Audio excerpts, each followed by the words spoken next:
Last week, we presented the testimony of former Attorney General Bill Barr, who testified before this committee. Today, we present additional evidence, including his testimony that former President Trump started making claims of election fraud immediately after the election, and that Barr concluded the claims were untrue. Now, due to the length of Attorney General Barr's testimony, we're only going to include relevant portions at the hearing today. So let's play the video. The department, in fact, when we received specific and credible allegations of fraud, made an effort to look into these to satisfy ourselves that they were without merit.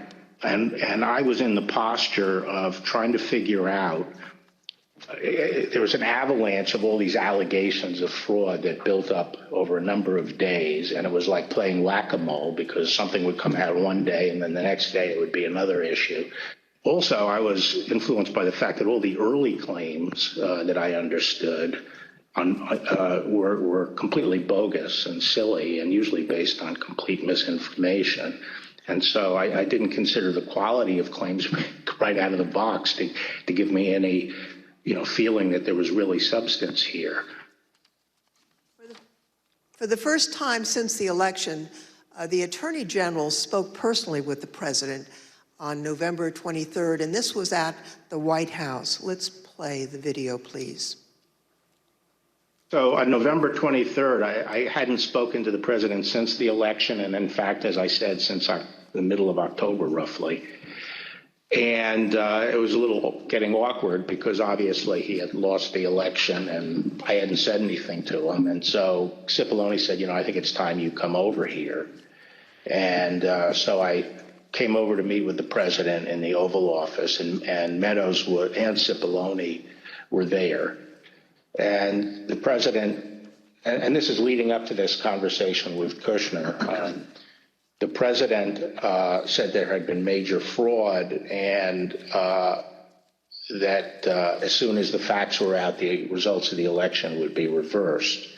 And he went on this for quite a while, as he's prone to do. And then he got to something that I was expecting, which is to say that apparently the Department of Justice doesn't think that it has a role of looking into these fraud claims. So I said, that has to be the campaign that raises that with the state. The department doesn't take sides in elections, and the department is not an extension of your legal team. And our role is to investigate fraud, and we'll look at something if it's specific, credible, and could have affected the outcome of the election, and we're doing that. And it's just not.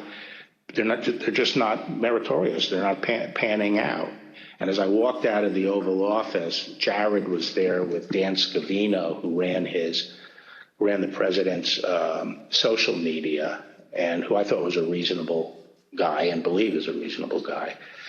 And I said, how long is he going to carry on with this stolen election stuff? Where's this going to go? And by that time, Meadows had caught up with me and leaving the office, and caught up with me and said that he said, look, I think that he's becoming more realistic and knows that there's a limit to how far he can take this. And then Jared said, yeah, we're working on this. We're working on it. Even after his attorney general told him his claims of election fraud were false, President Trump continued to promote these claims. I felt that things continued to deteriorate between the 23rd and the weekend of the 29th. And then on November 29th, he appeared on Maria Bartiromo's show, Sunday Futures, I believe it was. And he said that the department was missing in action. Well, no, we had glitches where they moved thousands of votes from my account to Biden's account. And these are glitches. So they're not glitches, they're theft, they're fraud, absolute fraud. This election was over, and then they did dumps. They call them dumps, big, massive dumps in Michigan and Pennsylvania and all over. How the FBI and Department of Justice, I don't know, maybe they're involved, but how people are allowed to get away from this stuff with this stuff is unbelievable. Now, spurred by what he saw, Barr told the Associated Press on December 1st that there was no evidence of election fraud. And immediately after Attorney General Barr's statement went public, Mr. Trump berated and he nearly fired Barr. But Barr persisted in telling the president that there was no evidence to support the fraud claims. This got under my skin, but I also felt it was time for me to say something. So I set up a lunch with the AP reporter, Mike Balsamo, and I told him at lunch, I made this statement that to date we have not seen fraud on a scale that could have affected a different outcome in the election. I had a later meeting scheduled at the White House at 3 o'clock with Meadows. This was previously scheduled, so I knew this was going to come up, and I went over there and I told my secretary that I thought I would probably be fired and told not to go home. I mean, not to go back to my office. So I said, you might have to pack up for me. And so when I got over there, I met with the chief of staff. He said the president was angry. He didn't really get into the issue of the fraud. And then I went up to Pat Cipollone's office and we were talking with each other. And word came down that he wanted us both to go to the Oval. And the president was as mad as I've ever seen him, and he was trying to control himself. And the president said, well, this is, killing me. You didn't have to say this. You must have said this because you hate Trump. You hate Trump. And then he raised the big vote dump, as he called it, in Detroit. And that, he said people saw boxes coming into the counting station at all hours of the morning and so forth. And I explained to him that at that point, I knew the exact number of precincts in Detroit. I think it was 630 something. I said, Mr. President, there are 630 precincts in Detroit, and unlike elsewhere in the state, they centralized the counting process, so they're not counted in each precinct. They're moved to counting stations, and so the normal process would involve boxes coming in at all different hours. So there's nothing. And I said, did anyone point out to you, did all the people complaining about it point out to you, you actually did better in Detroit than you did last time? I mean, there's no indication of fraud in Detroit. And I told him that the stuff that his people were shoveling out to the public was bullshit. I mean, that the claims of fraud were bullshit. And, he was indignant about that. And I reiterated that they'd wasted a whole month on these claims on the Dominion voting machines, and they were idiotic claims. And I specifically raised the Dominion voting machines, which I found to be among the most disturbing allegations, disturbing in the sense that I saw absolutely zero basis for the allegations, but they were made in such a sensational way that they obviously were influencing a lot of people, members of the public, that there was this systemic corruption in the system and that their votes didn't count and that these machines controlled by somebody else were actually determining it, which was complete nonsense. And it was being laid out there. And I told them that it was crazy stuff and they were wasting their time on that. And it was doing a grave disservice to the country. Okay, so the very next day, the president released a video rehashing some of the very same claims that his chief law enforcement officer had told him were, quote, nonsense. Here's an example. This is Michigan. At 6:31 in the morning, a vote dump of 149,772 votes came in unexpectedly. We were winning by a lot. That batch was received in horror. We have a company that's very suspect. Its name is Dominion. with the turn of a dial or the change of a chip, you can press a button for Trump and the vote goes to Biden. What kind of a system is this? Barr again told the president that there was nothing to these claims on December 14th. When I walked in, sat down, he went off on a monologue saying that there was now definitive evidence involving fraud through the Dominion machines. And a report had been prepared by a very reputable cybersecurity firm, which he identified as Allied Security Operations Group, and he held up the report, and then he asked that a copy of it be made for me. And while a copy was being made, he said, this is absolute proof that the Dominion machines were rigged. The report means that I'm going to have a second term.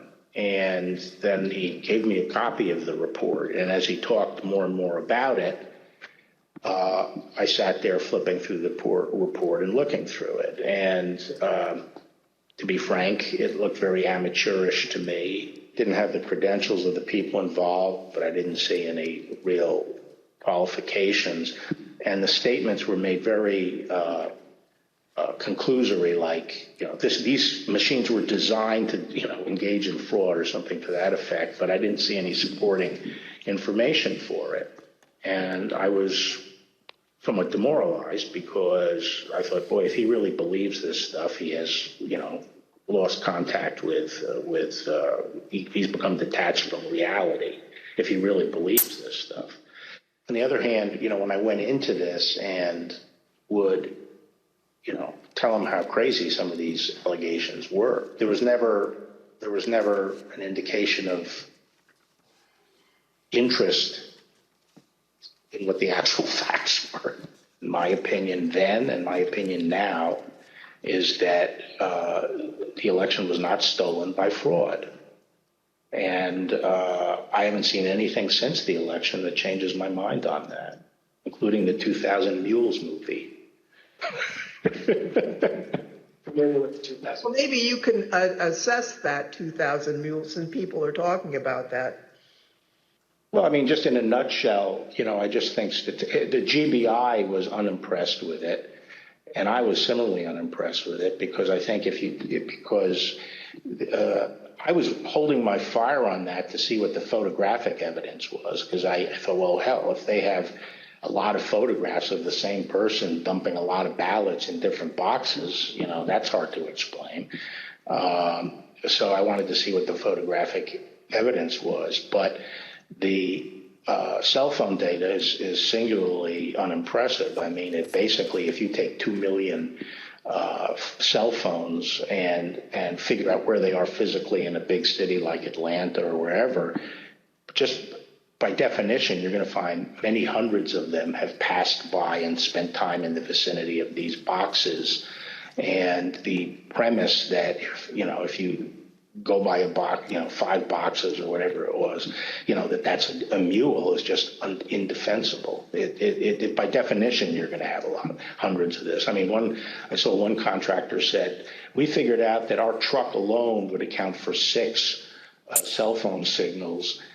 This was some kind of contractor, and our route would take us by these things on a regular basis. So but then when the movie came out, I think the photographic evidence in it was completely I mean, there was a little bit of it, but it was lacking. It didn't establish widespread illegal harvesting. The other thing is people don't understand is that it's not clear that even if you can show harvesting, that changes the results of the election. The courts are not going to throw out votes and then figure out what votes were harvested and throw them out. You'd still the burden on the challenging party to show that illegal votes were cast. Votes were the result of undue influence or bribes, or there was really, the person was non compos mentis. But absent that evidence, I just didn't see courts throwing out votes anyway. I felt that before the election, it was possible to talk sense to the president. And while you sometimes had to engage in, a big wrestling match with him, that it was possible to keep things on track. But I felt that after the election, he didn't seem to be listening, and I didn't think it was, that I was inclined not to stay around if he wasn't listening to advice from me or his other cabinet secretaries. So on December 14th, Barr quit. Hi, everyone. George Stephanopoulos here. Thanks for checking out the ABC News YouTube channel. If you'd like to get more videos, show highlights, and watch live event coverage, click on the right over here to subscribe to our channel. And don't forget to download the ABC News app for breaking news alerts. Thanks for watching.